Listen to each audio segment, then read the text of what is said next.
Faly miarabatsika rehetra indray ny tenako amin'ity anjanio ity izay manaraka ny fandaharana.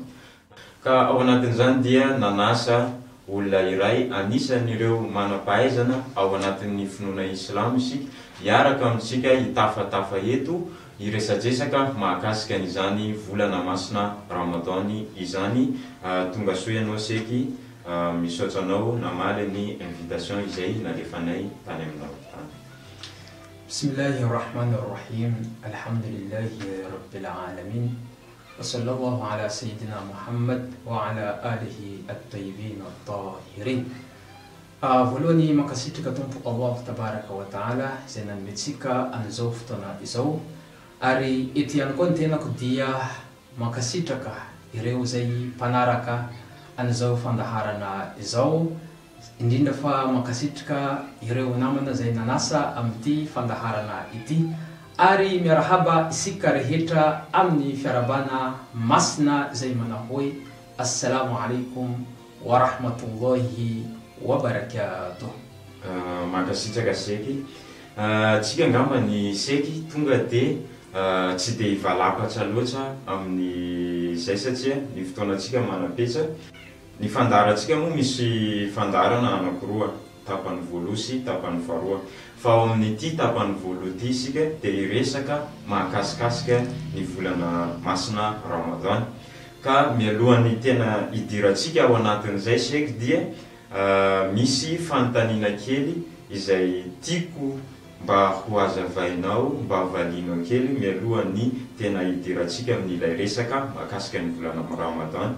De ilay fanontaniana de hoe moa ve seky ny mpino Islam ve mino sy mankatoa tanteraka ho an'ireo mpaminany rehetra izay nandalo teto ambonin'ny tany izay nisesy tany aloha tany. Ya, makasitraka amin'izany fanontaniana izay, mazava ho azy fa ny mpino Islam dia mino ary mankatoa tanteraka ireo mpaminany rehetra zay nalefany Andriamanitra subhanahu wa ta'ala teto an-tany. Rehefa voasertifie fa mpaminany zay nalefany Andriamanitra tabaraka wa ta'ala izy ireo, nalefany Andriamanitra teto an-tany, mazava ho azy fa ankatoaviny sy inoan'ny finoana Islamo ireo mpaminany ireo izany. Mankasitraka anao seky amin'izay valim-panontaniana izay. Fanontaniana voalohany ary seky mahakasika n'ilay resaka ny volana masina Ramadan de hoe inona seky no antony mahatonga ny mpino Islamo manatanteraka an'ilay atao hoe fifehezana ao anatin'ny volana masina Ramadan. Zay no fanontaniana voalohany seky. Ya, makasitraka ihany koa amin'izany fanontaniana izay, mazava ho azy fa mahatonga isika mpino Islamo manatanteraka an'izany fifehezana masina amin'ny volana masina Ramadan izany dia didy na koa baiko avy amin'ny Andriamanitra subhanahu wa ta'ala. Zany hoe Andriamanitra jalla jalaluhu nandindy ny mpino Islamo amin'ny fanatanterahana izany fifehezana masina amin'ny volana masina Ramadan izany, araka zay voalazany Andriamanitra tabaraka wa ta'ala ao anatiny boky masina al-Qur'an al-Karim izay manao hoe bismillahirrahmanirrahim ya ayyuhalladhina amanu kutiba alaykumus siyam kama kutiba ala alladhina min qablikum la'allakum tattaqun.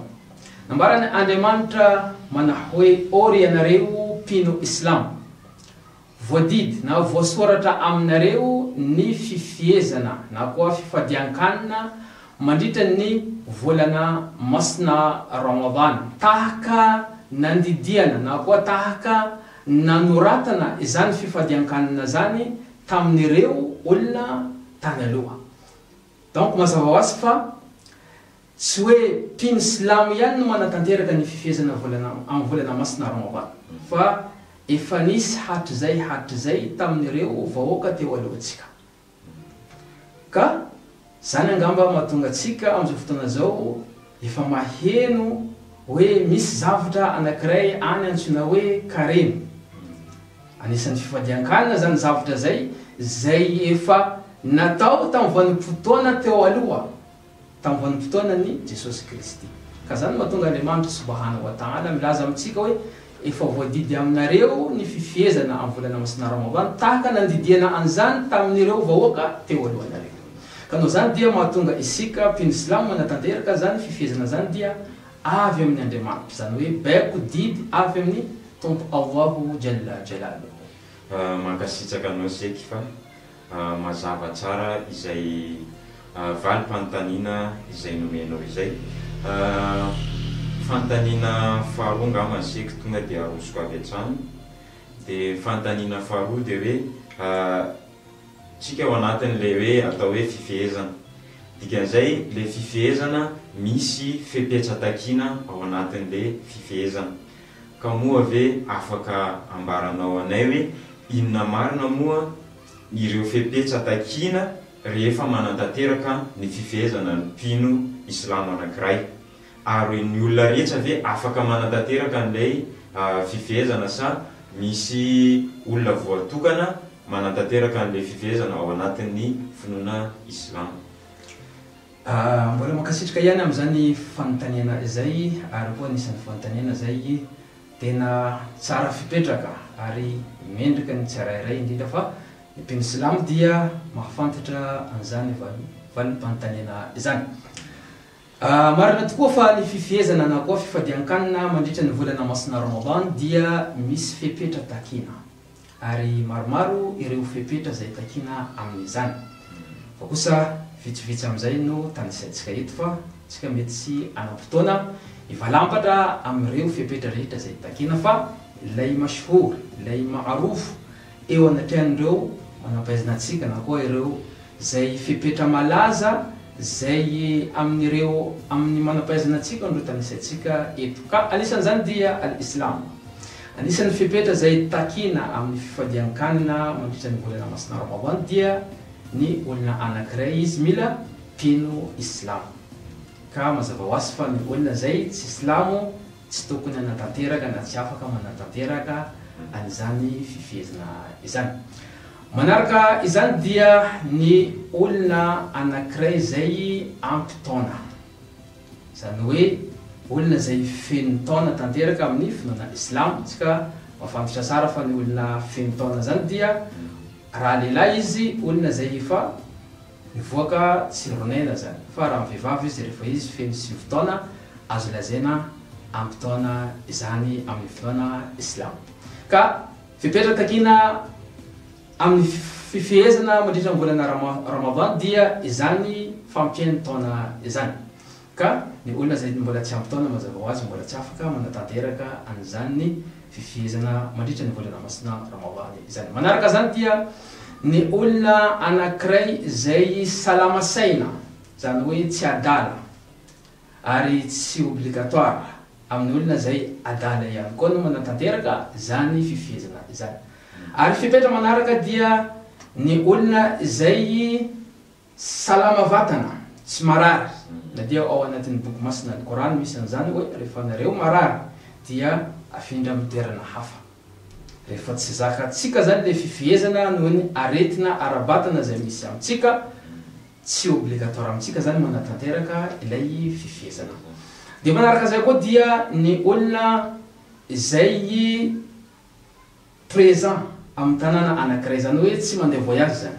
Rehefa anao zany olona zay tsy anatin'ny voyage tsy maintsy obligatoire aminao ny fanatanterahana zany fifehezana izany. Ary manaraka zay dia ny vehivavy izay madio amin'ny alalan'ny fadimbolana na koa amin'ny alalan'ilay raha zay mivoaka aorian'ny fiterahana dia obligatoire aminazy koa manatanteraka ny fifehezana mandritra ny volana masina Ramadan. Fa raha ohatra ka zany vehivavy anankiray mandeha fadimbolana na koa mandeha ilay raha aorian'ny fiterahana dia mazava ho azy fa tsy obligatoire aminazy ihany koa no manatanteraka an'izany fifehezana mandritra ny volana masina Ramadan izany. Maro moa ny fepetra araka nambarako teo, fa kosa tsika tsy anampy-taona hitanisa izany, fa zay angamba ny ambangovangony makasika ireo fepetra zay takiana amin'ny fifezana mandritra ny volana masina Ramadan. Mankasitraka zeky amin'izay valim-panontaniana izay fa mazava dia mazava tokoa izany na dia lazainao hoe mbola tsy ampy ary izy ireo ka ataoko fa mety mafehan'ilay zavatra tokony hotakiana izay zavatra izay. Angambany zeky tsy dia valapatra loatra satria hoy aty hoe ny fotoanantsika manapetra fa fanontaniana farany avy hatrany izay manitikitika ny tenako ary mety koa manitikitika an'ireo mpanaraka ny fandaharana antsika satria fantatsitsika zeky amin'izao fotoana izao fa ny finoana Islamo dia efa fantatsy ny olona maro na eny amin'ny fiarahamonina eny izany na aiza misy atsika dia maro ireo olona izay mahafantatra an'izany finoana Islamo zany. Kanefa kosa seky misy zavatra anankiray izay manitikitika eny amin'ny fiarahamonina eny hoe inona moa seky ny mahatonga rehefa tonga ny volana masina Ramadan, rehefa tonga izany ilay volana ny fifehezana dia maninona ny mpino Islamo samihafa ny andro fanambohan'izy ireo ny fifehezana. Ohatra amin'izany misy androany manatanteraka dia misy rapitso.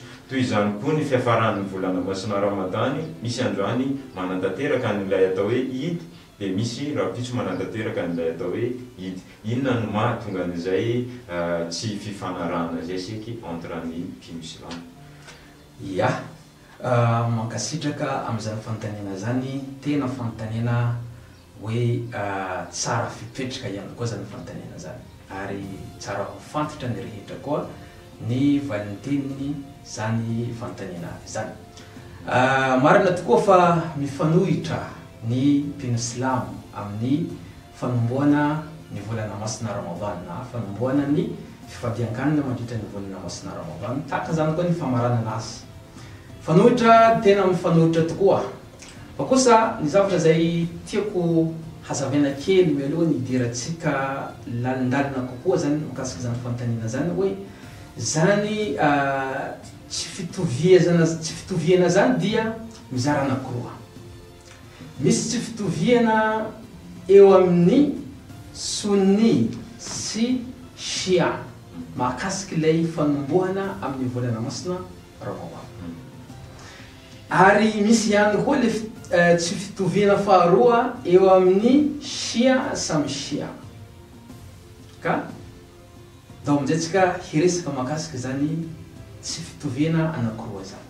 Voalohany le tsy fitoviana zay misy eo amin'ny Sunni sy Shia dia raha tsika miverina amin'ireo ahlu sunna, ankamaroany manampahaizana an'izy ireo dia milaza fa rehefa misy tanàna anankiray na pays anankiray mahita tsinambolana dia zany fahitana tsinambolana amin'ny pays anankiray zany dia hampy ho an'ny pays rehetra. Zany hoe obligatoire amin'ny pays zay nahita na tanàna zay nahita tsinambolana io ny fifehezana, satria reo fa nahita tsinambolana. Ary obligatoire amin'ny pays rehetra koa ny fifehezana amin'ny ponina na mpino Islamo amin'ny pays rehetra zay tsy nahita koa ny fifehezana, satria araka nambarako teo hoe hampy zay, zany hoe le fahitana tanàna anankiray hampy ho an'ny tanàna rehetra amin'ny resaka fahitana tsinambolana. Ankamaroany manampahaizana Sunni zany milaza ohatran'izay, arak'izay nambaran'ireo Sunni ihany zany. De raha tsika miverina amin'ny tsika Shia indray zany mahakasiky zany fahitana tsinambolana zany dia ny manampahaizana tsika Shia dia milaza fa rehefa misy tanàna anankiray mahita tsinambolana dia mazava ho azy fa tsy maintsy obligatoire amin'ireo mpino Islamo ao amin'ny tanàna zay nahita tsinambolana io inona lay fanombohana ny fifehezana mandritra ny volana masina Ramadan. De mipetraka fanontaniana eto, ahoana ary ilay pays rehetra na pays sasany zay tsy nahita? Moa ve obligatoire amin'ireo pays sasany zay tsy nahita tsinambolana ihany koa ny fifehezana amin'ny volana masina Ramadan tahaka zay lazaindreo ahli sunna reo, sa tsy obligatoire? Laza manampahaizana antsika dia amin'izay fotoana zay dia ho an'ny zay na koa ho an'ny pays zay même na mitovy fuseau horaire amin'ny pays zay nahita tsy nambolana iny dia obligatoire amin'izy ireo manatanteraka ny fifehezana amin'ny volana masina Ramadan. Somary aka ohatra kely zao mba hanazavatsika izy bebe kokoa. Ohatra zao tenentsika ohatra fotsiny zay fa tsy voatery marina. Raha atsika zany miteny hoe fa Madagascar dia nahita tsy nambolana. De Comores, Mayotte, Seychelles, Maurice ohatra mitovy fuseau horaire amin'iza amin'ny Madagascar. Raha ohatra ka Madagascar nahita tsy nambolana dia obligatoire amin'ny mpino silamo ao Madagascar manao inona? Manao fifehezana.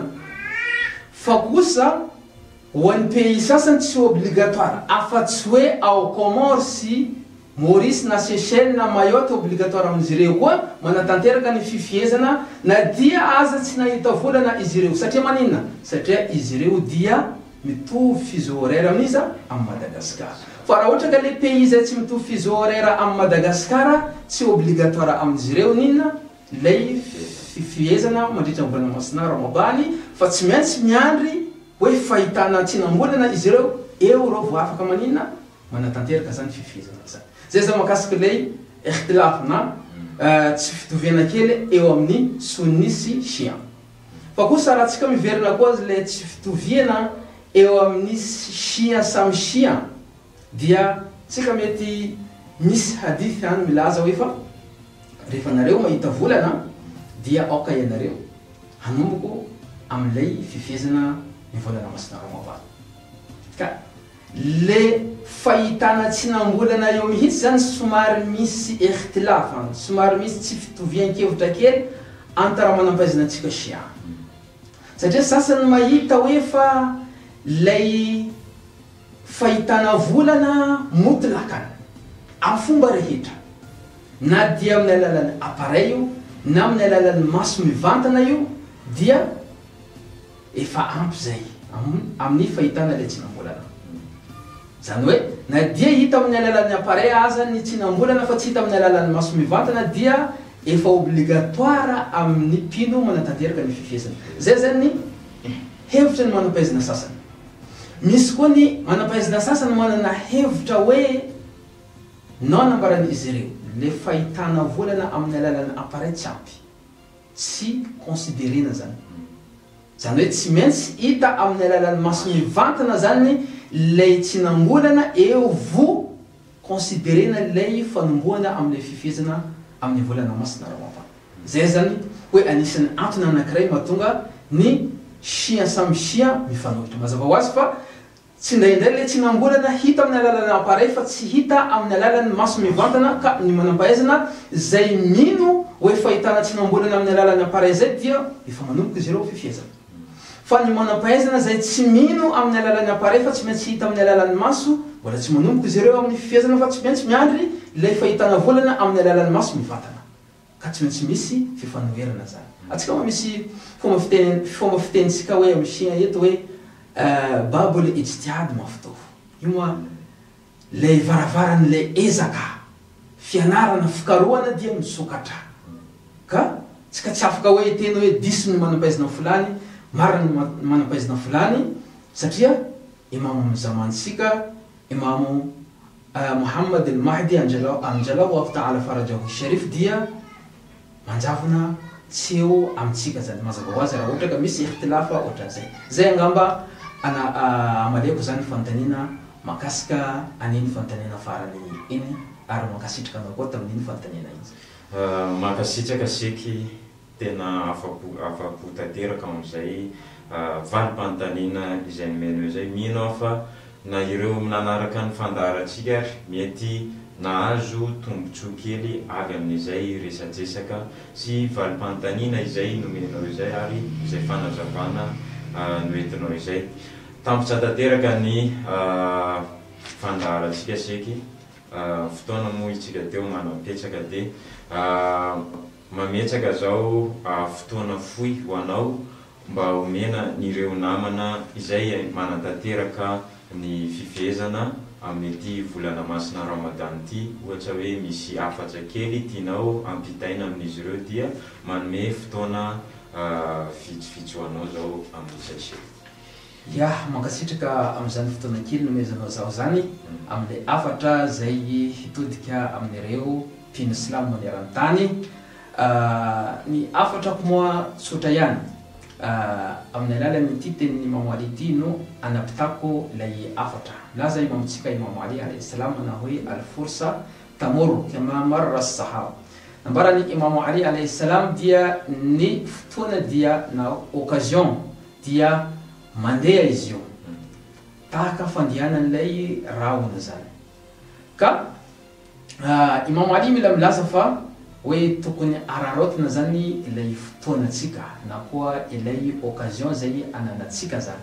Ka anisan'ny occasion lehibe izao fatratrarantsika ny volana masina Ramadany izao. Ka tsy tokony ho avelatsika hoe vermena foana zany na koa avelatsika hoe pourria ohatran'izao foana zany ilay volana masina Ramadany, fa tokony manararotratsika indrindra fa tsika mpino silamo hoe haka fahasoavana maro isan-karazany amin'ity volana masina Ramadany ity, satria tsika mafantatra fa anisan'ny volana tena manandanja, manana mahazy azy moatra ny volana rehetra ny volana masina Ramadany zany.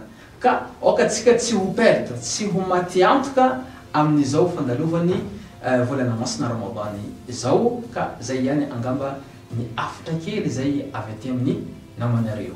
Mankasitraka tsika rehetra. Mankasitraka seky amin'izay afatra izay noentinao ho an'ireo mpino silamo izay manatanteraka ny fifehezana mandritra nyity volana masina Ramadan ity.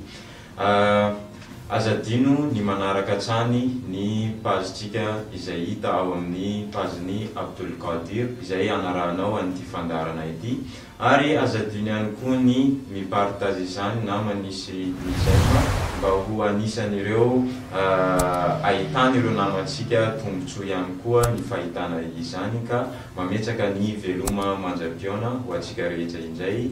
Wassalamu alaikum wa rahmatullahi wa barakatuh. يا رمضان